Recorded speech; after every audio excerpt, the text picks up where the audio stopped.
More and more people travelled on the Fat Controller's railway. More and more ships came to the harbours. Everyone had to work very hard indeed. The trucks complained bitterly, and then trucks always do, and no one takes much notice. The coaches complained too. No sooner had they arrived with one train than they had to go out again with fresh passengers as another. "We don't know whether we're coming or going," they protested. "We feel quite distracted." "No one can say," grumbled Henry, "that we're afraid of hard work. But we draw the line at goods trains," finished Gordon. "Dirty trucks, dirty sidings, ugh," put in James. "What are you boiler-aching about?" asked Duck. "I remember on the Great Western, that tin pot railway." "Tin pot indeed! Let me tell you—" "Silence!" ordered a well-known voice. "Let me tell you. The engine for goods work will arrive from Scotland tomorrow." The news was received with acclamation.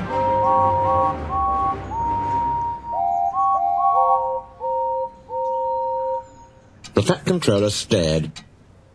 "Did you say 2 engines, Inspector?" "Yes, sir." "Then send the other back at once." "Certainly, sir." "But which?" The Fat Controller stared again. "Engines have numbers, Inspector," he explained patiently. "We bought number 57646. Send the other one back."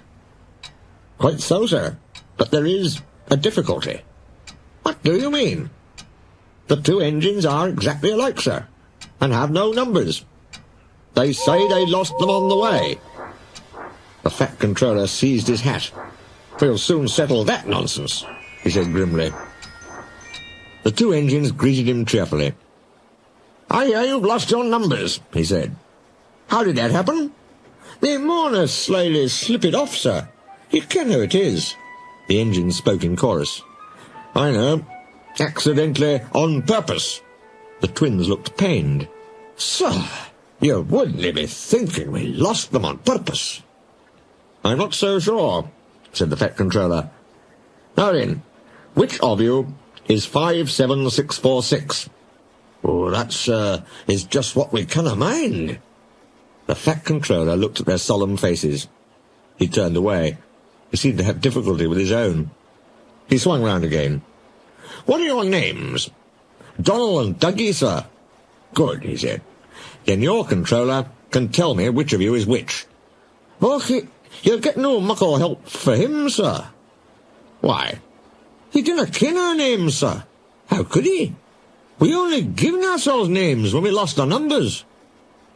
"One of you," said the Fat Controller, "is playing truant. I shall find him out and send him home. Inspector," he ordered, "give these engines numbers and set them to work." He walked sternly away. Soon workmen came to give the twins their numbers. Donald was 9 and Douglas 10. When the men went away, they were left alone in the shed. "You may have noticed, Dougie, that yon painters forgot something." "What did they forget?" "They painted braw new numbers on our tenders." "But they put none on us." Donald winked broadly at his twin. "You mean," grinned Douglas, "that we can—" "Just that," chuckled Donald. "Who'd you wished? Here's the Inspector." "No 9 and 10, smiled the Inspector. "Here's Duck. He'll show you round before you start work." The twins enjoyed themselves and were soon friends with Duck. They didn't mind what they did. They tackled goods trains and coaches easily. For once the twins had shunted them, trucks knew better than to try any tricks.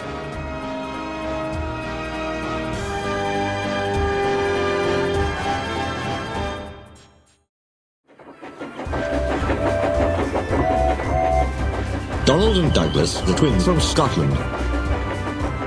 "We like it fine here," said Donald. "That's good," smiled Duck. "But take my tip. Watch out for Gordon, Henry and James.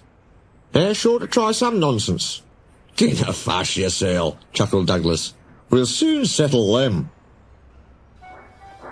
Donald and Douglas had deep-toned whistles. They sound like buses, said Gordon. Or ships, sniggered Henry. Tugboat Annie, laughed Gordon. Ha, ha, ha. Donald and Douglas cruised quietly up. You wouldn't be making fun of us, would you now? Asked Donald. Gordon and Henry jumped. They glanced nervously from side to side. No, said Gordon. No, certainly not, said Henry. That's fine, said Douglas. Now just mind the both of you, and keep it that way. That was the way Gordon and Henry kept it. Every day, punctually at 3:30, Gordon steams in with the express. It is called the Wild Nor'Wester, and is full of people from England, Wales and Scotland. There is also a special coach for passengers travelling to places on Thomas's branch line. When the other coaches are taken away empty, engines have to remember to shunt the special coach to the bay platform. It doesn't wait there long. Thomas, with Annie and Clarabel, comes hurrying from the junction to fetch it. Thomas is very proud of his special coach. One afternoon, Douglas helped Duck in the yard, while Donald waited to take a goods train to the other end of the line. As Duck was busy arranging Donald's trucks, Douglas offered to take away Gordon's coaches. Douglas was enjoying himself when an awful thought struck him. I hope the Fat Controller doesn't find out I shouldn't be here. I couldn't abide going back. He worried so much over this that he forgot about Thomas's special coach. He pushed it with the others into the carriage siding, then ambled along to join Donald at the water column. As he went, Thomas scampered by, whistling cheerfully. Soon Thomas came fussing. Where's my coach? Coach? Asked Donald. What coach? My special coach that Gordon brings for me. It's gone. I must find it. He bustled away. Lost sakes, said Douglas. I'm on a stowed the special coach with the others. Do you see that? Exclaimed Donald's driver. A mob of angry passengers erupted from the siding. They're complaining to the Fat Controller. He'll be coming here next. Now listen, said Douglas's driver. We'll change tenders. Then I'll wire with ye, Donald, and take yon goods. Do not fash about us. Quick now, do as I say. The Fat Controller and 3 passengers walked towards them. But Donald, with Douglas's tender, number 10, was out and away with the goods before they came near. Douglas and his driver waited with innocent expressions. Ah, said the Fat Controller, number 9. And why have you not taken the goods? My tender is a wire, sir. The driver showed him the tender, still uncoupled. I see. Some defect, no doubt. Tell me, why did number 10 leave so quickly? Maybe, sir, put in Douglas, he saw you coming and thought he was late. Said the Fat Controller. He turned to the passengers. Here, gentlemen, are the facts. Number 10 has been shunting the yard. Your coach disappeared. We investigate. Number 10, disappears too. You can draw your conclusions. Please accept my apologies. The matter will be investigated. Good afternoon, gentlemen. The Fat Controller watched them till they climbed the station ramp. His shoulders twitched. He wiped his eyes. Douglas wondered if he was crying. He wasn't. He swung round suddenly. Douglas, he rapped. Why are you masquerading with Donald's tender?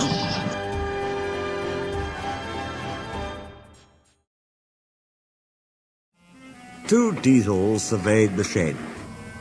It's time, 7101, that we took this railway over. Shush, 199. It's their railway. Not for long, persisted 199. Our controller says steam engines spoil our image. Of course we do, snapped Duck. We show what frauds you are. Call yourselves engines? If anything happens, you care nothing for your train. You just moan for a fitter. We bring it home, if only on one cylinder. Nothing, boasted 199, ever happens to us. We are reliable. Vulgar noises greeted this. How rude, said 199. You asked for it, growled 7101. Next day, Henry was rolling home tender first. I'm a failed engine, he mourned. Lost my regulator. Driver says it jammed wide open, and he can't mend it till I'm cool. However, he went on, I've got steam, and driver can use my reverser. He'll laugh at me. He reached a signal box and stopped, whistling for a road. Opposite the box stood Diesel 199 with a train of oil tankers. Worse and worse, thought Henry. Now old Reliable will laugh at me too. The signalman came out. For pity's sake, take this spam can away. It's failed. The Limited is behind, and all he does is wail for his fitter. Spam can, fumed 199. I'm stow it, snapped the signalman, or I'll take my tin opener to you. Henry pulled the train out of the way. The Diesel didn't help. He just sulked. The Limited rushed by with a growl and a roar. Henry gave a chuckle. Look, spam can, he said. There's your little pal. The Diesel said nothing. He hoped 7101 hadn't noticed. 7101 had troubles of his own. He was cross with his coaches. They seemed to be getting heavier. He roared at them, but it did no good. 7101's ejector had failed. The brakes were already leaking on while he passed Henry. He struggled on for half a mile before being brought to a stand, growling furiously, unable to move a wheel. Well, well, well. Did you hear what signalman said? I thought they'd be laughing at me, chuckled Henry. Now the joke's on them. Moving two dead diesels and their trains, said his driver thoughtfully. That's no joke for a failed engine. Do you think you can do it? I'll have a good try, said Henry with spirit. Come on then, said his driver. We mustn't keep the passengers waiting. Get moving, you! Henry puffed the sulky diesel into motion and started to the rescue. Henry gently buffered up to the express.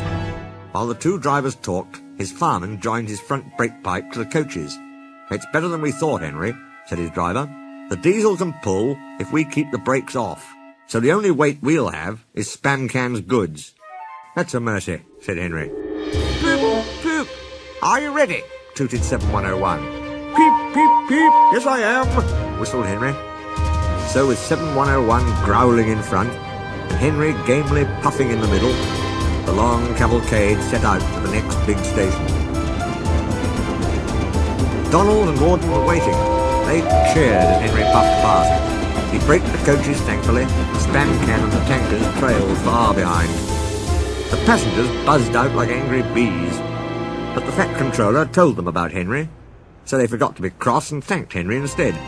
They called him an enterprising engine. Gordon backed down on their train. Donald took the goods. Return 199 to the other railway, ordered the Fat Controller. I will write my views later. Henry and 7101 went away together. I made a fool of myself today, said the Diesel ruefully. Rubbish! A failed ejector might happen to anyone. I'd lost my regulator. You? Failed? Exclaimed the Diesel. And yet... His voice trailed away in admiration. Well, said Henry, emergency, you know. Trains must get through. 7101 said no more. He had a lot to think about. The engines on Sodor had been suffering from a dreadful heat wave over the summer. It wasn't uncommon to hear the steam engines complain about the whole ordeal. Why not take a nice long drink from the water tower? Suggested Boko thoughtfully. Pah! James moaned. That tower's been in the baking hot sun all day. The water will turn into steam before I get to it. But some engines were worse off than others. Gordon had been struggling with his trains. The coaches over time had started to become longer and more cumbersome. Soon, it was becoming too much to handle. It was a hot day, and pulling the express had been strenuous. I get so out of breath, he complained, but nobody cares. They just say, I'll be alright after a rest. Why not get the Fat Controller to give you tanks in a bunker? Advised Thomas cheekily. You'll feel a new engine. We tank engines never get out of breath, you know. Gordon didn't have the strength to reply. He could only groan. The workmen tried to help Gordon, but they couldn't make him feel better. You need to be overhauled, Gordon, they said. It's time for your visit to the works. While Gordon was being serviced, Henry took over the duties for the express. He was delighted with his newfound position, But soon, one morning, Henry fell ill as well. The inspector spoke to the Fat Controller. "There isn't a spare engine other than Thomas," he said, "but he couldn't pull the train on his own." "Could Percy help him?" asked the Fat Controller. The inspector shook his head. "The two of them might manage with Duck, but they'll need another engine to take the train after them from halfway." Pondered the Fat Controller. "I'll schedule a diesel on the other railway to take it." And he left to make the arrangements. Soon the three tank engines were coupled together. Thomas closest to the coaches, Duck in the middle, and Percy leading the train. "Let's get a move on," fussed Percy importantly. We're doing it, puffed Duck. "Pull harder," grumbled Thomas to the other engines. The heavy train slowly but surely drew up at the platform. The engines couldn't go as fast as Gordon, but the passengers didn't mind. They knew the three little engines were doing their best. Soon the engines were finding it hard to get their breath back. All of them started to feel incredibly tired. They struggled on valiantly up Gordon's hill, but the strain was becoming clear as they reached the top. "I'm glad we didn't stick there," sighed Thomas with relief. But for Percy, the hill was just too much. Suddenly, there came a loud bang inside of Percy. His driver blew the whistle to alert the other engines. The cavalcade crawled to a complete stop at the bottom of the hill. The drivers and firemen grouped together to come to a decision. "We can't take you off the train now, Percy," said Thomas, the driver. "Try your best to keep your brakes off. The station isn't far away now." But this only made things harder for Thomas and Duck. They struggled gamely on as steam shot into the sky.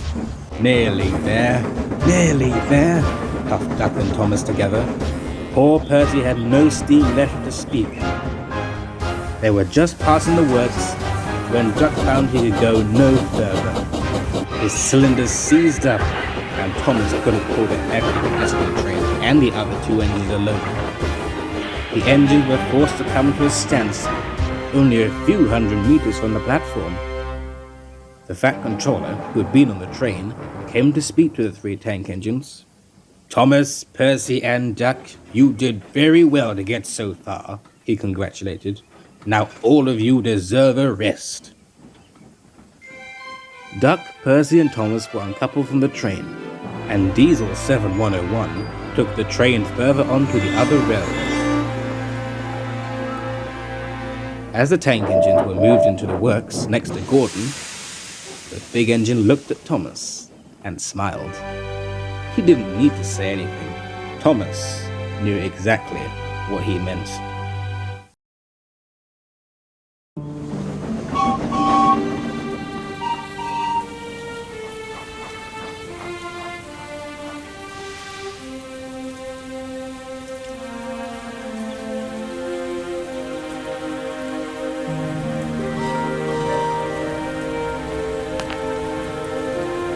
Cheer up, Gordon. I can't, sir. The others say I've got boiler ache, but I haven't, sir. I keep thinking about the dreadful state of the world, sir. Is it true, sir, what the diesels say? What do they say? They boast that they've abolished steam, sir. Yes, Gordon, it is true. What, sir? All my Doncaster brothers drawn the same time as me? All gone except one.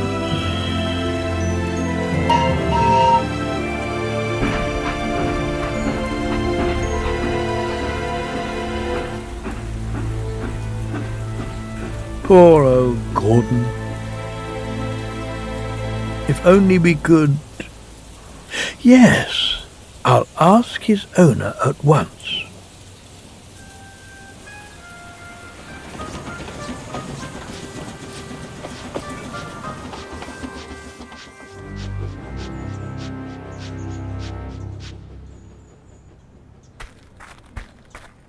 Wake up, Gordon. The Fat Controller's given you a surprise. Look!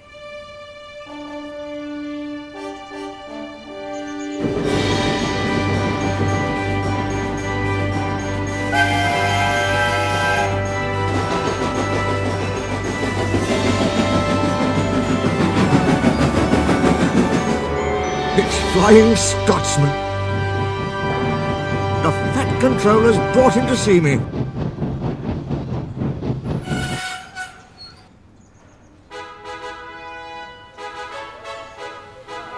You've changed a lot. I had a rebuild at Crewe. They didn't do a proper Doncaster job, of course, but it serves. I had a rebuild too and looked hideous. But my owner said I was an extra special engine and made them give me back my proper shape. Is that why you have two tenders being special? No, you'd hardly believe it, Gordon, but over there, they've hardly any coal and water. But surely every proper railway... Exactly. You are lucky, Gordon, to have a controller who knows how to run railways.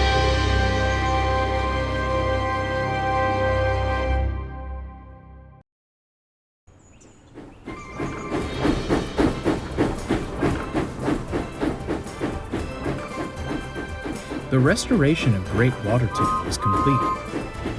Tourists bustled about, eager to see the revival of the old town. Stanley was managing the line well, but Sir Topham Hatt asked Molly to assist with passenger trains. Neville was also assigned to deliver goods for the local merchants. The three engines got on swimmingly. When Molly and Neville first arrived, Stanley was jovial. He always smiled and whistled loudly as he passed. As time went on, Molly noticed a change. Stanley became timid and withdrawn. He didn't speak unless spoken to, and seemed to be almost skittish. Molly decided it best to keep a watchful eye.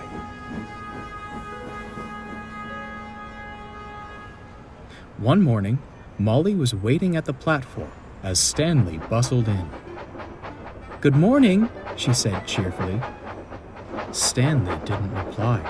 It was as if he hadn't noticed Molly. He seemed to be looking for something. "Stanley?" Molly said with a whistle. That did the trick. Stanley jumped. "Oh, goodness, I didn't see you there, Molly. Doing well, are you?" "I should be asking you the same thing. Is something the matter?" "Oh, no, nothing at all," Stanley replied hastily. "I was just seeing how busy the town is today. Must be off to the water tower. Goodbye." Stanley raced off, leaving a perplexed Molly behind. "I don't understand it," she said to Neville that afternoon.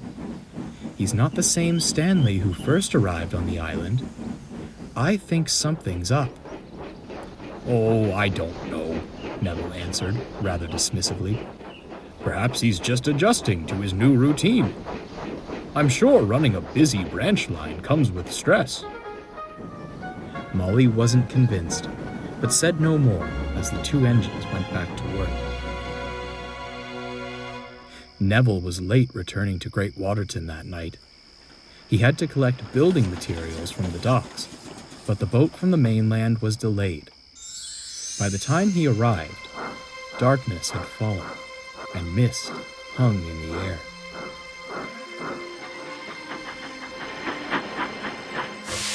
He was about to shunt his trucks away when a sound piqued his attention. Stanley was shuffling up and down, in and out of the sidings. "What's he doing awake?" Neville thought. He moved slowly towards the yard, trying to see through the mist, when suddenly...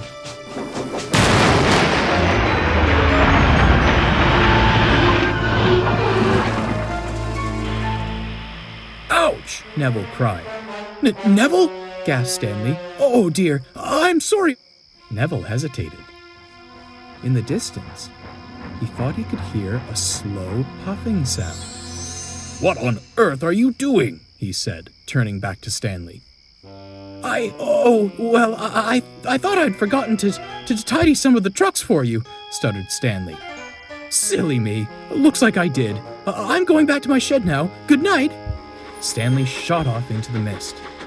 Neville was speechless. He told Molly everything next morning. "And you say you heard another engine?" she quizzed. "That can't be right." "It certainly sounded like another engine," frowned Neville. "But Stanley was the only one working this line when we arrived." "That we know of," said Molly. "I know an engine who might have an answer."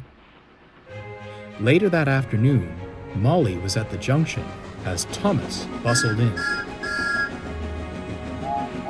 "Hello, Molly," he smiled. "How are things at Great Waterton? Not letting my hard work go to waste, are you?" "Certainly not," chuckled Molly. "Although, there is one thing I need to ask you." She explained about Stanley's strange behavior and Neville's encounter. "I'm sorry, Molly," replied Thomas. "There were no engines left when I found Great Waterton. We did find a rusted old tender at the platform, but no sign of an engine." "Where is the tender now?" Molly asked. "Who knows," said Thomas. "At the scrapyard, I reckon. No use for it now, sadly." "Maybe that's what Stanley's looking for," cried Molly. "I must talk to him. Thank you, Thomas." Molly raced away with her passengers. She tried to find Stanley all day, but to no avail. She made a plan, one which could only happen at night. When darkness fell, Molly crept towards Stanley's shed. The mist hung low again, and everything looked spooky. She wished Neville was coming with her, but he'd been called away to collect a special load. She bravely crept closer and closer, then stopped dead in her tracks. There was Stanley in his shed, and a very old, rusted engine sat beside him.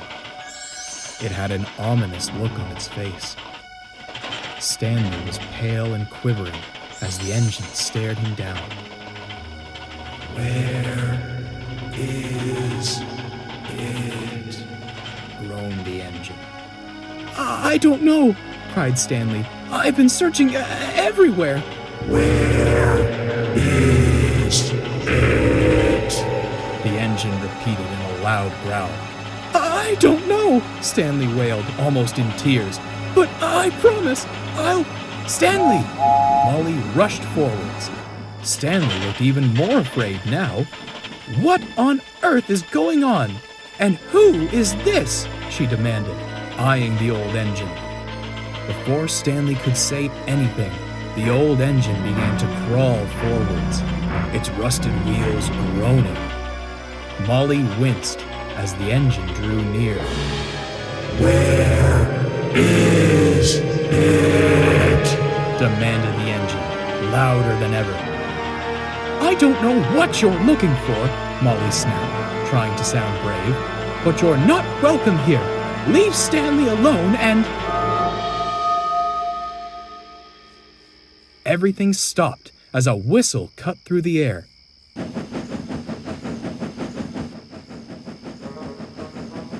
It was Neville. He was pushing an old tender. Neville jumped and braked hard when he saw the old engine. To Molly's surprise, the grimace on the engine's face curled into a smile, and its eyes began twinkling.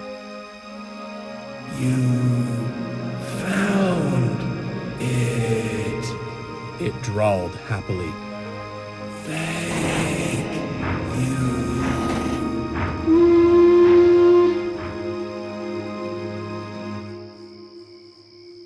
Out of Neville's cab stepped Sir Topham Hatt, who was most surprised. "Where did you find that tender?" Stanley gasped. "It was mistakenly taken to the scrapyards when the restoration began," replied Sir Topham Hatt. "I had asked that it remain here in honor of him." "But who is he, sir?" asked Neville. An engine who once worked this line. A man who lived in the village told me of its legend. When the line was forced to close, the engine was left behind in hopes that the villagers could find him a new home. I'm told that when they returned to rescue him, he was gone. Only the tender remained. It's believed scrap merchants found him, took him to pieces, and... Sir Topham Hatt paused to compose himself. That was that. Many of the surrounding villages claimed they heard whistles and steam after the line closed, but there was never an engine to be found. It seems that engine has been visiting you, Stanley. Everyone turned back to Stanley, who now looked miserable. I was afraid of him, he sighed. I thought he was going to hurt me, when all he wanted was his tender, to be a complete engine again. But you tried to help him, Stanley, Molly smiled. You showed him kindness, and that speaks volumes about the engine you are. Hear, hear, cheered Neville. For the first time in days, Stanley smiled. Sir Topham Hatt commissioned a monument at the center of Great Waterton Square. The old tender sat on a plinth, with a plaque to commemorate the legend of the old engine. The other engines can see it from the platform. They all give cheerful whistles as they pass by, but no one whistles louder or longer than Stanley.